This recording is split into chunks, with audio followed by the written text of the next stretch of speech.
Hello. As many of you know, I'm talking about pulling together collabs on this channel. Many of you have not seen me before. I don't often appear on my videos, but here we go. And for what it's worth, this all started back in 2009.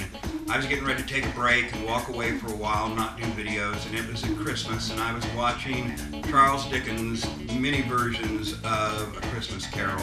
Of course, there's the Muppets, and there's Alistair Sims, and there's Bill Murray, and there's all these different versions, and I thought, this is something that we could do on YouTube. You must be crazy. I started to do a little bit of research. I'm one of those kind of people. So I went out and got some books on it. Multiple books, actually. I've got a stack of them sitting here. And they were very helpful, but it still left me a little nervous. And then I was looking through this one, and in the back of it is the actual script for A Christmas Carol. Well, now I'm kind of beginning to think of it as a challenge. The script's about 20 pages long. It would be a job to do, but I think we could do it. But wow, man, I can't believe you said that, dude. Now, I do want to start to introduce you to some of what I am planning and let you in so that you can be encouraged. And so I want to show you right now a clip that I've devised to show the ghost of the third spirit, the ghost of Christmas yet to come. Now, just so you know, not every part of the video is going to be required to have this amount of, shall we say, special effects. And I'm looking for everybody who wants to join to try to find a place in this. And I'm going to try to find a place for everybody, even if you don't have green screen or whatever the effect. But for now, I want to introduce you to my simple version of The Ghost of Christmas Yet to Come. I hope you'll enjoy his company.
Okay, I'd like to think that at this moment that you at least believe it's possible that we could create a ghost of Christmas yet to come.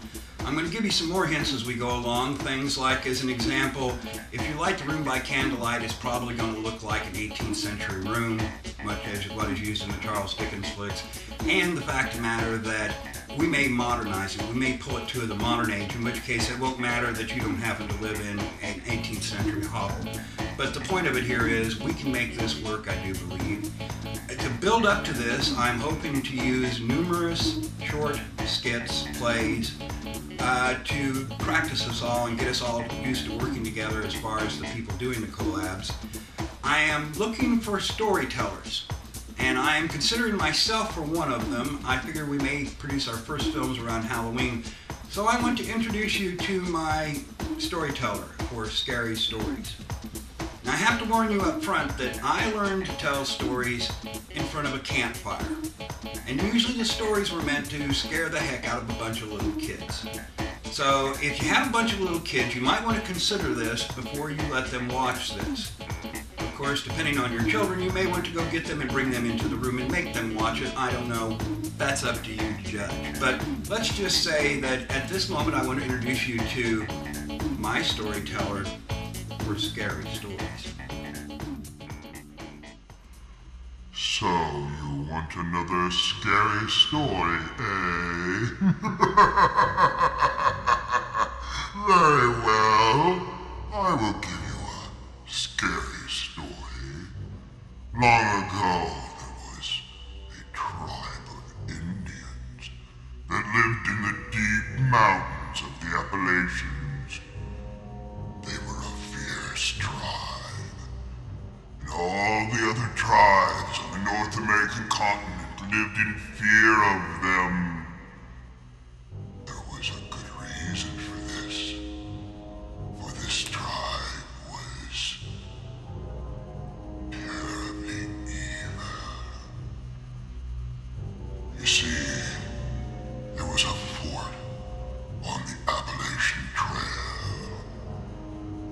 It had several hundred colonial people living inside of it. And in the dead of winter on the coldest days, the tribe came from out of the mountains and began their attack on the small fort. Soon it became obvious that the tribe was going to overrun the fort. Oh, but that wasn't the truly evil part. It was what happened right after. Yes, they breached the wall quickly enough, and then the true evil began. They clubbed the people to the ground. The men, the women, the children. Soon their screams were silent.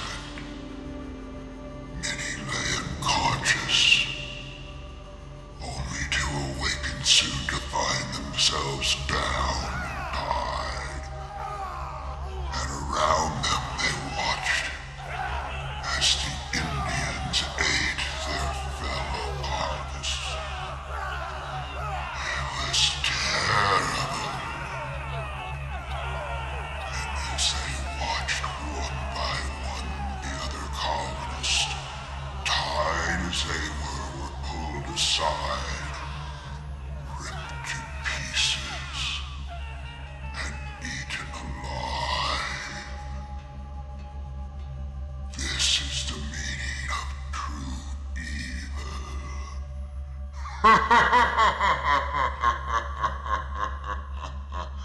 Yes, true evil.